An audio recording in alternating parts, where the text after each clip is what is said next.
Deputados debatem projeto que vai permitir ao consumidor escolher a empresa fornecedora de energia elétrica.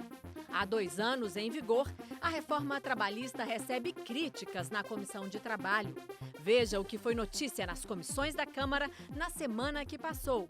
Começando pelo ministro do Turismo, que negou participação num suposto esquema de candidaturas laranjas.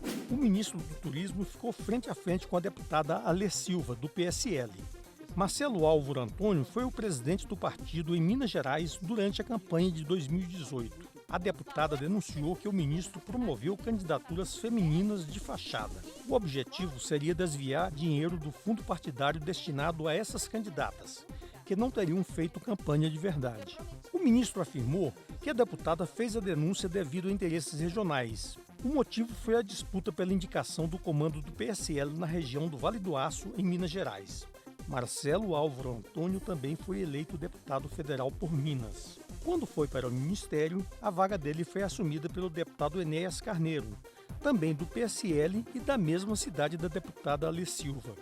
Com isso, o deputado Enéas ganhou o direito de indicar o comando do partido em vários municípios. Não existe no âmbito desse inquérito nada, absolutamente nada, que diretamente aponta qualquer ilícito ou procedimento inadequado da minha parte. Segundo a deputada Alê Silva, foi aí que ela descobriu a existência de candidaturas femininas de fachada, as chamadas candidaturas laranjas. Examinei as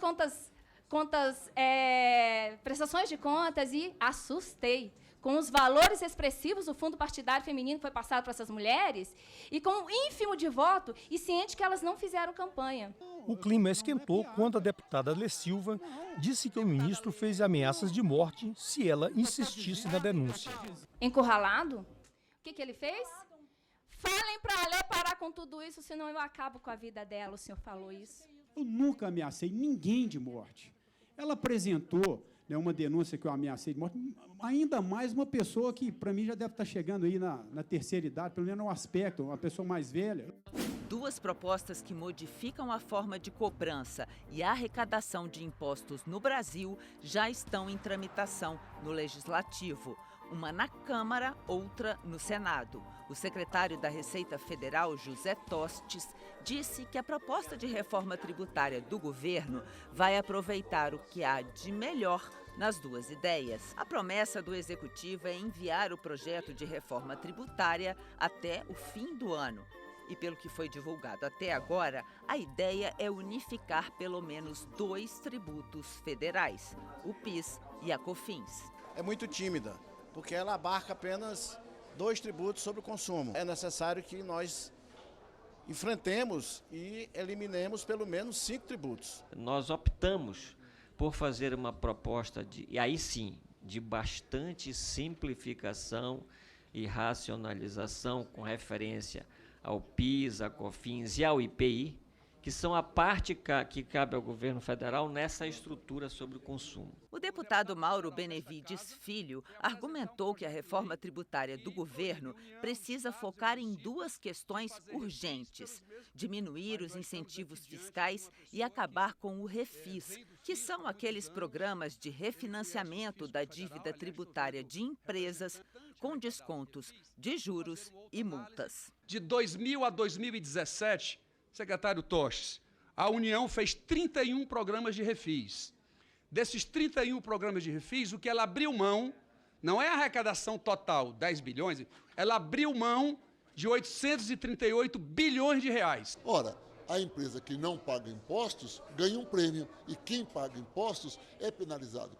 A Comissão de Trabalho da Câmara discutiu a reforma trabalhista. Para a presidente da Associação Brasileira dos Advogados Trabalhistas, a ABRAT, a reforma trouxe um grande desequilíbrio nas negociações coletivas a partir do fim do imposto sindical. No jargão popular, as categorias estão trabalhando, negociando com a faca no pescoço. O presidente da Associação Nacional dos Procuradores do Trabalho, a ANPT, também é crítico da reforma trabalhista em vigor desde 2017.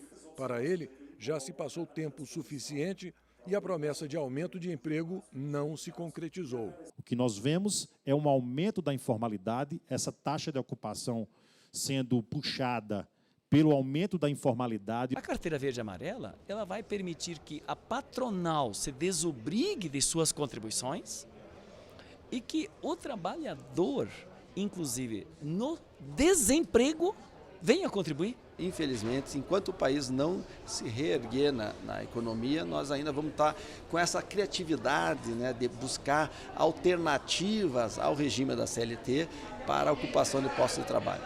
A Comissão Especial sobre a Portabilidade da Conta de Luz realizou audiência pública com representantes do setor elétrico. O projeto discutido pela comissão permite que o médio e o pequeno consumidor escolha entre diferentes fornecedores de energia elétrica. Hoje, somente grandes indústrias podem participar desse mercado livre. Se hoje as grandes empresas, 80% das indústrias estão no mercado livre comprando até 30% mais barato, por que não a média empresa e a pequena e o consumidor também ter essa opção? Quem é contra o projeto afirma que a mesma experiência em outros países não trouxe a esperada redução do preço da conta. O relator da proposta, deputado Edio Lopes, espera apresentar um parecer sobre a questão logo no início do mês de dezembro. A proposta estava na pauta da comissão desde a semana passada, mas o assunto está na agenda política há pelo menos 10 anos, quando o Supremo alterou pela primeira vez o entendimento sobre a prisão após a condenação em segunda instância. Até 2009, o Supremo entendia que a presunção de inocência não impedia a execução da pena. Naquele ano, fixou nova jurisprudência, proibindo a prisão após a condenação em segunda instância. Em 2016, reviu essa decisão, prevendo que, mesmo recorrendo, o condenado deve cumprir a pena. Em 2018, reafirmou aquela decisão ao negar a liberdade de Lula com base no dispositivo constitucional do transitado em julgado. No último dia 7 de novembro, nova reviravolta. Por 6-5, os ministros do Supremo voltaram a proibir a prisão em segunda instância. O assunto entrou na pauta da Comissão de Constituição e Justiça na semana seguinte. Foram mais de 18 horas de debates. No centro da polêmica, a tentativa de se alterar o artigo 5º da Constituição, que trata dos direitos e garantias individuais. Para muitos, a mudança feria uma cláusula pétrea da Constituição. É porque onde passa um boi, passa uma boiada. Se a gente começar a admitir a alteração do artigo 5º, nós vamos ter daqui a pouco violações sequenciadas, porque as investidas não são poucas, nem são pequenas. Para superar as resistências, o autor da proposta apresentou outra PEC que altera os artigos 102 e 105 da Constituição, acabando com os recursos extraordinário e especial ao Supremo Tribunal Federal e ao Superior Tribunal de Justiça. A ideia era mandar as duas PECs para a comissão especial, mas a relatora foi convencida a recuar. A maioria dos parlamentares, seja na CCJ, seja na Câmara, eles não querem, eles acham que é um tema muito sensível nós mexermos no artigo 5º da Constituição. Se a proposta não sair daqui com larga maioria, ela não será aprovada seguramente em plenário. Tampouco pautada pelo nosso presidente Rodrigo Maia. A oposição comemorou, mas continuou criticando a proposta. Somente 20% dos homicídios do país são julgados em primeira instância.